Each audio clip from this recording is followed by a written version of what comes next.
পঞ্চগড় হারালেন একজন মহান নেতা, একটা মানবিক নেতা এবং উন্নয়নের রূপকার ব্যারিস্টার জমিরুদ্দিন সরকারকে।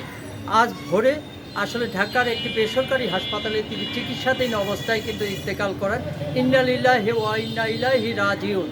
আসলে তাকে হারিয়ে পঞ্চগড়বাসী যেমন মর্মাহত, তেমনি করে আমরা দেখেছি যে সারা বাংলাদেশের মানুষ কিন্তু আজকে মর্মাহত। আমরা দেখেছি যে সকাল থেকে তার গ্রামের বাড়ি ভজনপুরে আমরা দেখছি যে হাজার হাজার মানুষের কান্নার রোল কিন্তু পড়ে গেছে। সেই দৃশ্য কিন্তু আমরা দেখেছি।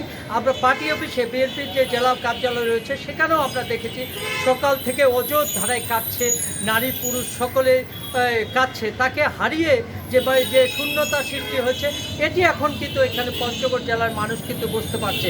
আমরা দেখেছি যে ব্যারিস্টার জমিরুদ্দিন সরকার, তার কাছে কিন্তু জেলার উন্নয়নের ক্ষেত্রে কোনো দলমত ছিল না। দলমতে উদ্যোগ রেখে কিন্তু তিনি এই এলাকার এই জেলার কিন্তু উন্নয়ন করে গেছেন।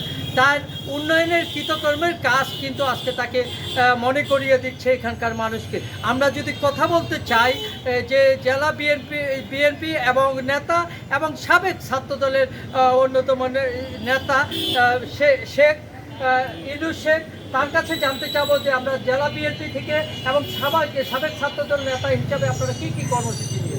আসলে ব্যারিস্টার জমিরুদ্দিন সরকারের বর্ণাঢ্য জীবন আসলে বলে শেষ করা যাবে না।